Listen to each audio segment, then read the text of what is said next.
നമസ്കാരം. സ്വതസിദ്ധമായ communist ധാർഷ്ട്യമുള്ളയാളല്ല KT Jaleel എന്ന പണ്ഡിതനായ കമ്മ്യൂണിസ്റ്റുകാരൻ. വഴിപിഴച്ച് മറ്റൊരു നിവൃത്തിയുമില്ലാത്തതുകൊണ്ടാണ് കടുത്ത ദൈവവിശ്വാസിയായ ജലീൽ കമ്മ്യൂണിസ്റ്റ് കോട്ടയിലേക്ക് എത്തിപ്പെട്ടത്. ആ ജലീൽ മന്ത്രിയായിരുന്നപ്പോൾ മെറിറ്റിനേക്കാൾ മതത്തിന് പ്രാധാന്യം കൊടുത്തിരുന്നു എന്ന ആരോപണം ശക്തമായിരുന്നു. എന്നിരുന്നാലും ജലീൽ അഴിമതി നടത്തിയെന്നോ വഴിവിട്ട് ജീവിതം നടത്തിയെന്നോ ആർക്കും പറയാൻ കഴിയില്ല. ഖുറാന്റെ മറവിൽ സ്വർണം കടത്തിയെന്നൊക്കെ ആരോപണമുണ്ടായെങ്കിലും അതൊന്നും വിലപ്പോയില്ല. ഈ തെരഞ്ഞെടുപ്പിൽ മത്സരിക്കുന്നില്ല എന്ന് പറഞ്ഞ് മാറി നിന്ന ജലീലിനെ പിണറായി വിജയൻ നിർബന്ധിച്ച് മത്സരിപ്പിച്ചതാണ്. വലിയ പരാജയമായിരുന്നു മനസ്സോടെയുള്ള ഈ മത്സരത്തിൽ ജലീലിനെ തേടിയെത്തിയത്.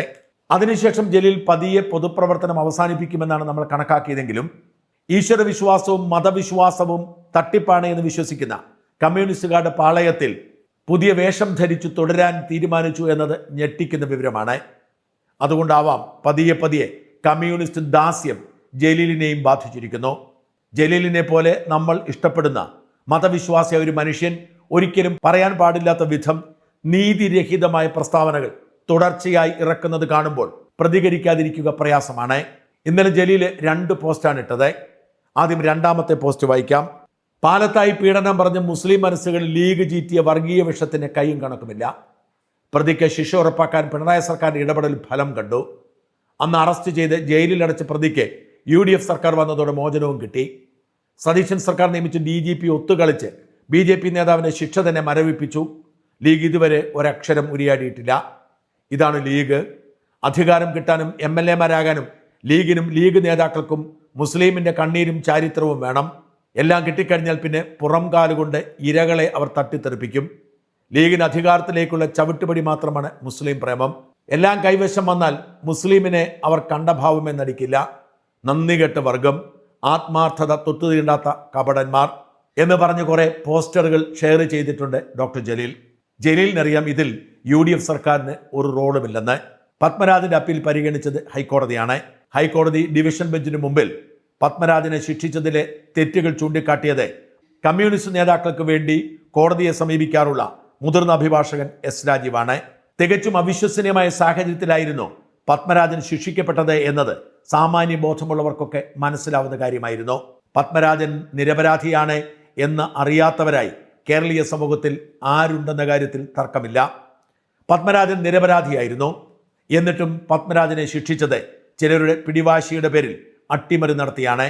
പത്മരാജനെതിരെ ഉണ്ടായ ആരോപണം ക്രൈംബ്രാഞ്ചും ലോക്കൽ പോലീസും അന്വേഷിച്ചിട്ടും ഒരു തെളിവുമില്ലാത്തതുകൊണ്ട്, എല്ലാ തെളിവുകളും പത്മരാജന് അനുകൂലമായതുകൊണ്ട്, എല്ലാ തെളിവുകളും പരാതിക്കാരിയെ പെൺകുട്ടിക്കെതിരായതുകൊണ്ട്, ഇതിന് പിന്നിൽ ഗൂഢാലോചന നടന്നു എന്ന് തെളിഞ്ഞതുകൊണ്ട് ഒരിടത്തും എത്താതെ മുമ്പോട്ട് പോയപ്പോൾ അവിടെയുണ്ടായ ഒരു വർഗീയ ധ്രുവീകരണത്തിന്റെ ഭാഗമായി, വോട്ട് ബാങ്ക് ലക്ഷ്യമാക്കി CPM നടത്തിയ ഗൂഢനീക്കത്തിന്റെ ഭാഗമായാണ് പത്മരാജനെ പ്രതി ചേർത്ത് ജയിലിലടച്ചതെന്ന് വ്യക്തമാണ്. പത്മരാജന്റെ കേസ് വിചാരണ കഴിഞ്ഞപ്പോൾ ശിക്ഷിക്കപ്പെടില്ലെന്ന് ഉറപ്പായപ്പോൾ നാടകീയ അട്ടിമറിയിലൂടെ വിചാരണ നടത്തിയ ജഡ്ജിയെ മാറ്റി താൽക്കാലിക ചുമതല കൊടുത്ത് മറ്റൊരു ജഡ്ജിയെ കൊണ്ട് വിധി പറയിച്ചാണ് പത്മരാജനെ ജയിലിലടച്ചത്. എന്നാൽ ഹൈക്കോടതി ചെല്ലുമ്പോൾ അത് വിലപ്പോവില്ല. ഹൈക്കോടതി കേസിന്റെ മെറിറ്റ് പരിശോധിച്ച് തികച്ചും നിരപരാധിയായ ഒരു മനുഷ്യനെ അയാളുടെ നിലപാടിന്റെ പേരിൽ ജയിലിലടച്ചു എന്ന് ബോധ്യപ്പെട്ടപ്പോഴാണ് ശിക്ഷ മരവിപ്പിച്ചത്. അതിന് UDF സർക്കാരിനോ സർക്കാരിലിരിക്കുന്ന ആർക്കുമോ ഒരു റോളുമില്ല. ഇപ്പോൾ LDF സർക്കാരായിരുന്നെങ്കിലും ഇത് മാത്രമേ സംഭവിക്കുമായിരുന്നുള്ളൂ. ഹൈക്കോടതി നീതി നടപ്പിലാക്കാൻ ഇടപെട്ടിരിക്കുന്നു. എന്തുകൊണ്ടാണ് ഹൈക്കോടതി ഇങ്ങനെ ഒരു വിധി പ്രഖ്യാപിച്ചത് എന്ന് ആ വിധി വാചകത്തിൽ തന്നെയുണ്ട്. എങ്ങനെയാണ് പത്മരാജനെ രാഷ്ട്രീയത്തിന്റെ പേരിൽ കള്ളക്കേസിൽ കുടുക്കി ജയിലിൽ അടച്ചിരിക്കുന്നത് എന്ന് വളരെ വ്യക്തമായി ഈ കേസ് വായിച്ചവർക്ക്, തെളിവ് കണ്ടവർക്ക് മനസ്സിലാവുന്നതാണ്. ഇതൊന്നും മനസ്സിലാവാത്ത വിധത്തിൽ ജലീൽ അഭിനയിക്കുന്നത് അങ്ങേയറ്റം കാപട്യമാണ് എന്ന് പറയാതിരിക്കാൻ നിവൃത്തിയില്ല. ജലീലിന്റെ രണ്ടാമത്തെ post Kerala university VC Mohan കുന്നുമ്മലിന്റെ ഒരു വാചകം കോട്ട് ചെയ്തുകൊണ്ടാണ്. എൻ്റെ മാതൃഭൂമിയെ ഞാൻ നമിക്കുന്നുവെന്ന് പറയുന്നതിൽ എന്താണ് തെറ്റ്? എനിക്ക് മനസ്സിലാവുന്നില്ല എന്ന് മോഹൻ കുന്നുമ്മൽ പറഞ്ഞത് ആ പോസ്റ്റർ ഷെയർ ചെയ്തുകൊണ്ട് ജലീൽ ഇങ്ങനെ എഴുതി: ദൈവവിശ്വാസിയായ ഒരാൾ ആദ്യം നമിക്കേണ്ടത് ദൈവത്തെയാണ്, രണ്ടാമത് നമിക്കേണ്ടത് അവൻ്റെ അമ്മയെയാണ്, മൂന്നാമത് നമിക്കേണ്ടത് അവൻ്റെ അച്ഛനെയാണ്, നാലാമത് നമിക്കേണ്ടത് മാനവികതയാണ്, രാജ്യത്തെയും ഭാഷയെയും സംസ്കാരത്തെയും സ്നേഹിക്കുകയാണ് വേണ്ടത്. വളരെ നിരാശാജനകം എന്ന് പറയാതിരിക്കാൻ നിവൃത്തിയില്ല. ഇത് ആരുടെ ആശയമാണ്? ജലീലിന് വ്യക്തിപരമായി അങ്ങനെ ചിന്തിക്കാൻ അധികാരവും അവകാശവുമുണ്ട്. എന്നാൽ ഇത് ഒരു പ്രിൻസിപ്പിൾ പോലെ, നിയമം പോലെ ജലീൽ പറയുമ്പോൾ എവിടെയാണ് നിയമം എഴുതി വച്ചിരിക്കുന്നത്? ദൈവവിശ്വാസി ഒരാൾ ആദ്യം നമിക്കേണ്ടത് ദൈവത്തെയും രണ്ടാമത് അമ്മയെ, മൂന്നാമത് അച്ഛനെയും, നാലാമത് മാനവികതയെയും നയിക്കണമെന്ന് എവിടെയാണ് എഴുതി വച്ചിരിക്കുന്നത്? എന്തിൻ്റെ അടിസ്ഥാനത്തിലാണ് ഇതാണ് എല്ലാവർക്കും ബാധകമായ മതനിയമം എന്ന് ജലീൽ പറയുന്നത്? ഇനി പിടികിട്ടാത്തൊരു കാര്യം, അമ്മയേക്കാൾ കൂടുതൽ അച്ഛനെ ആദരിക്കണം എന്ന് നിർബന്ധമാണോ? അച്ഛനെയും അമ്മയെയും ഒരുപോലെ ആദരിച്ചാൽ എന്തെങ്കിലും കുഴപ്പമുണ്ടോ? ഞങ്ങൾക്ക് വൈകുന്നേരം കുരിശു വരച്ചിട്ട് ആദ്യം സ്തുതി കൊടുക്കുന്നത് അച്ഛനാണ്, രണ്ടാമതാണ് അമ്മയ്ക്ക് കൊടുക്കുന്നത്. അത് മതനിയമനത്തിന് ലംഘനമാണോ? അതാണ് ആദ്യം അറിയാനുള്ളത്. ഡോക്ടർ മോഹൻ കുന്നുമൽ ചോദിച്ച എൻ്റെ മാതൃഭൂമിയെ ഞാൻ നമിക്കുന്നു എന്ന് പറയുന്നതിൽ എന്താണ് തെറ്റ് എന്നതിന് ഒരു ഉത്തരം നിങ്ങൾക്കുണ്ടോ? എൻ്റെ മാതൃഭൂമിയെ ഞാൻ നമിക്കുന്നു, അതിലെന്താണ് തെറ്റ്? ജലീൽ പറയുന്നു അതിൽ തെറ്റാണ്, മാതൃഭൂമിയെ ആരും നമിക്കരുതെന്ന്.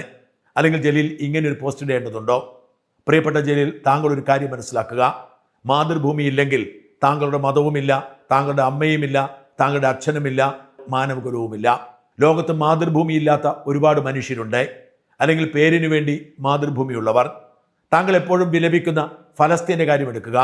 അവർക്ക് മാതൃഭൂമിയില്ല, അവരുടെ മാതൃഭൂമി അധിനിവേശ ഭൂമിയാണ്. ആ മാതൃഭൂമിയിൽ അവർക്ക് എപ്പോഴും നിലവിളിയാണ്.